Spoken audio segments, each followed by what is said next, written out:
Monsieur Lié, bonjour. Pourquoi la métropole est-elle le bon échelon pour l'économie circulaire? L'économie circulaire, c'est passer de l'économie linéaire qui se termine par la destruction à une économie vertueuse, circulaire, qui permet de refabriquer, de réutiliser, etc., etc. À partir de là, la bonne échelle, c'est l'échelle la plus large possible. Et à l'évidence, dans une zone dense, c'est l'ensemble de la zone dense qui est la bonne échelle pour la mise en œuvre de l'économie circulaire. Donc c'est la métropole du Grand Paris.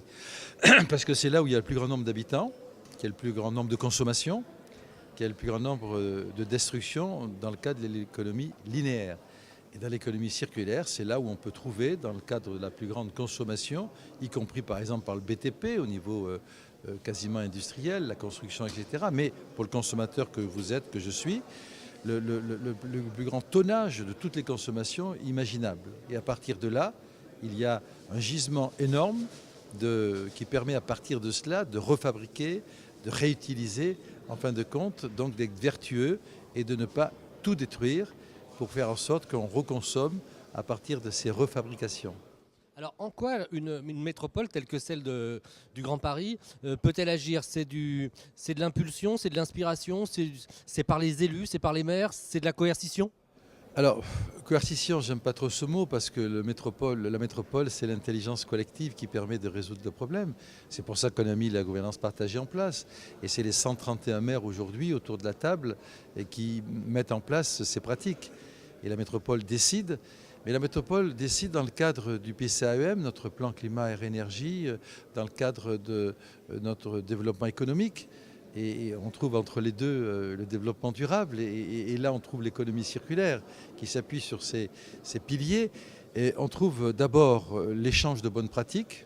La métropole doit être le lieu où l'échange de bonnes pratiques entre les communes permet à la métropole de faire en sorte de diffuser ces bonnes pratiques et de les généraliser. De la coordination de ces bonnes pratiques au niveau métropolitain. Et peut-être, dans certaines dispositions, lorsque notre plan climat et énergie, la politique de développement durable, notre plan de développement économique seront achevés, le SCOT sera mis en œuvre, peut-être des mesures effectivement plus contraignantes. Oui. Alors en termes d'échange de bonnes pratiques, vous avez mis en place une série de groupes de travail, de structures qui mêlent à la fois les élus, les experts, les techniciens des communes, tout ça coordonné par la métropole. Vous pouvez nous présenter un petit peu le dispositif ? La métropole existe depuis maintenant 19 mois, vous vous rendez compte, c'était hier. Quand je pense que la métropole de Marseille, ça fait 40 ans qu'ils sont en intercommunalité et ça fait 16 ans qu'ils construisent leur métropole. Nous, ça fait à peine plus de 16 mois, avec 131 villes et 7 millions d'habitants. Laissez-nous le temps de mettre tout ça en place.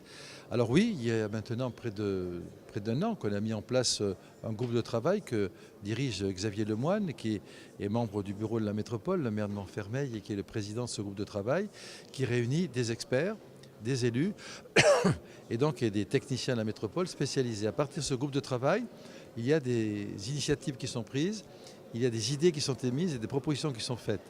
Elles se traduisent par le fait que tout ceci est étudié par le G141, le groupe 141, où il y a pour chaque territoire, chaque commune, un référent économie circulaire avec un élu qui se retrouvent et qui font de la réflexion autour de la table à partir des propositions qu'ils font eux-mêmes et des propositions faites par le groupe de travail du bureau de la métropole.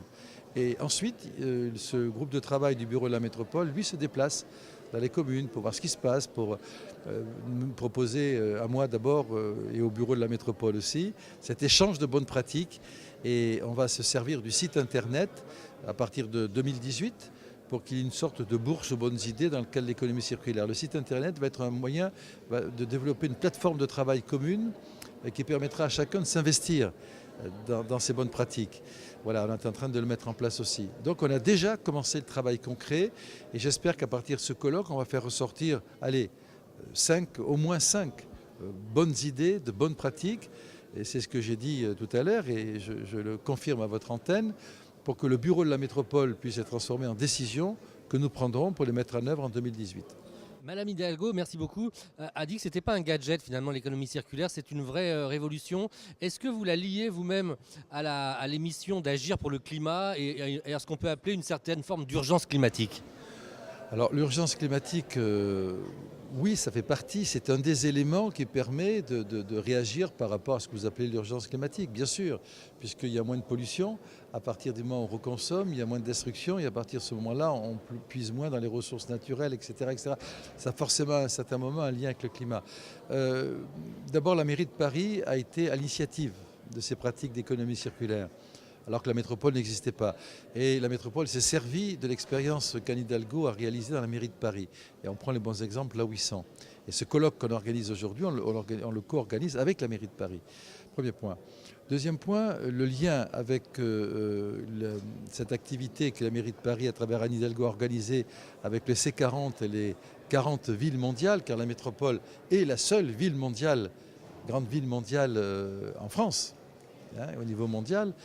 Il y a un C40 qui regroupe les 40 villes mondiales qui ont accepté de rentrer dans cette organisation dans laquelle, grâce à la présidence de métropole, je suis entré. Et c'est vrai que là, il y a des échanges qui touchent aussi à l'économie circulaire.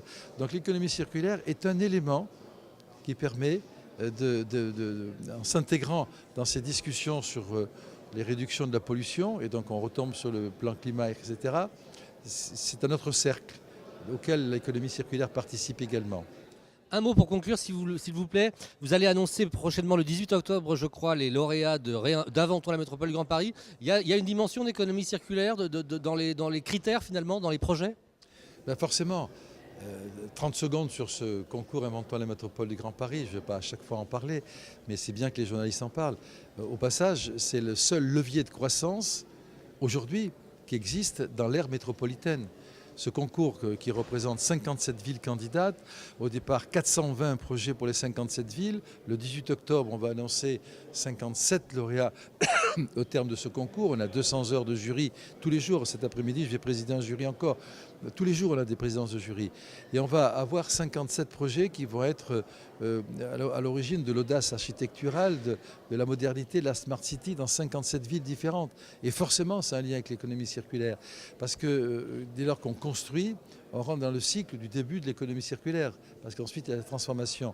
Et dès le départ, on a introduit dans le cahier des charges des éléments d'économie circulaire, dans le cadre de la Smart City, qui vont permettre d'avoir des éléments modernes de ville dans ces 57 sites et 57 villes, qui intègrent forcément l'économie circulaire.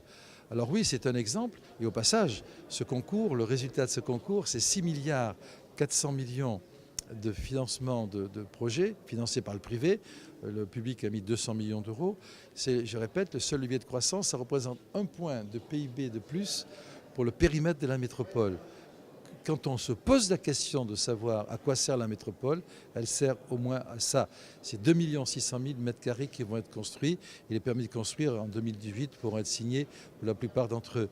Voilà une œuvre que je qualifierais de vertueuse de la métropole. Parce qu'en l'espace de 18 mois, on essaye de faire en sorte, toute tendance politique confondue, de la rendre lisible et crédible pour les citoyens.